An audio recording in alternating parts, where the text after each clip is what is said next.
Hello, friend. It's Tim Hill, minister of music at Providence Baptist Church in Charlotte, North Carolina, and host of A Hymn with Tim. I'm coming to you today with just a brief word of encouragement and to elaborate a little bit on one of the hymns that we sang in worship on Sunday.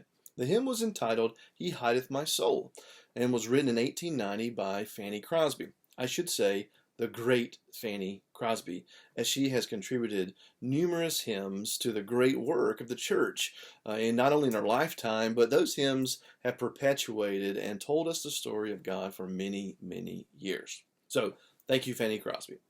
Now, let's get to the story that the hymn is based on. And that story comes from the book of Exodus, the 33rd chapter. And so, as we jump into that story, we hear Moses pleading with God, saying, God, you said you'll go with us.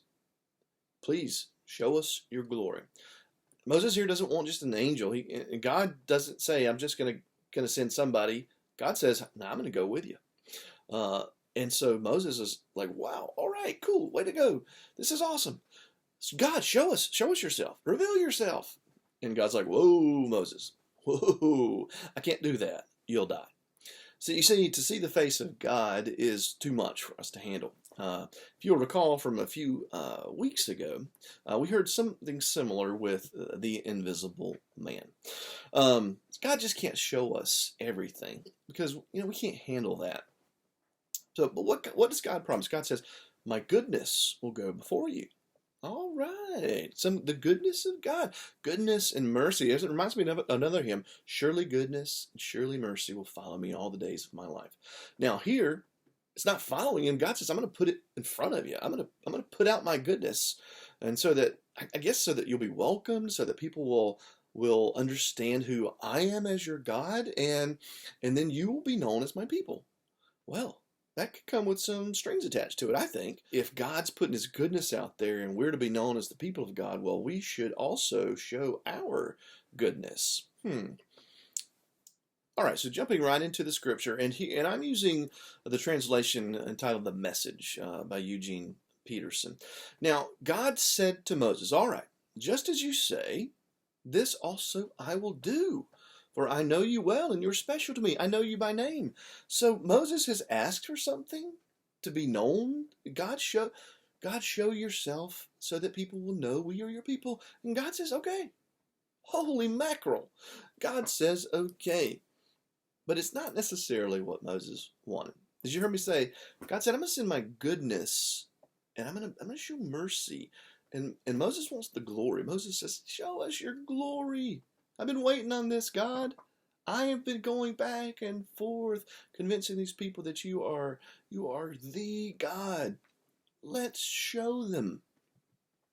Just it's not how God works, is it? God even goes on to say that, you'll die if I show you everything that I am. And so what does God do for Moses? He says, place yourself on this rock. Get in that little hiding place there. And I'm going to put my hand over you, and as my glory passes by, you can't see my face, Moses. You can't get everything that you want right now in this situation, because it's too much for you. God says, I will protect you, though. I will go before you. My glory and my goodness will surround you. And Moses, that needs to be enough for you. I'm going to place you over here, and I'm going to keep you safe. And when I go by, you'll see the back of me, but you can't see my face.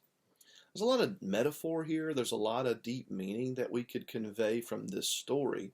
But I think for me, at least, and I'm only going to speak for myself, God reveals himself to us in so many different ways. Whether that's in a glorious song and we hear the music, we're uplifted. Whether that's a small story, whether that's tragedy, whether that's during a pandemic or a political season, whether that's in the birth of a child or the death of a parent. Well, God has surrounded us with his goodness. And I think that should give us great hope. Because sometimes we can't see it, just like Moses couldn't see the face of God. We may not see it when we want to, but God's goodness has surrounded us. And God's glory is conveyed in that goodness.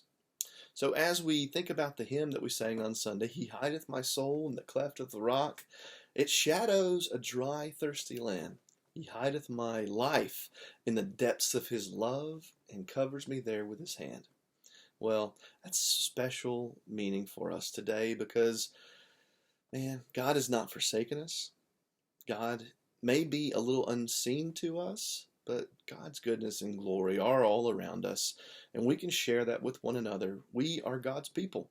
God has chosen us, and we are continuing this story revealed to us so long ago in Scripture as the people of God. So let us remember that just as God's goodness has gone before us, our goodness, our reflection of who God is, should go out into all of the world. So let's go and let's be the people of God, God who has protected us, who walks with us and talks with us, as we learned earlier from another episode. We can stand on those promises.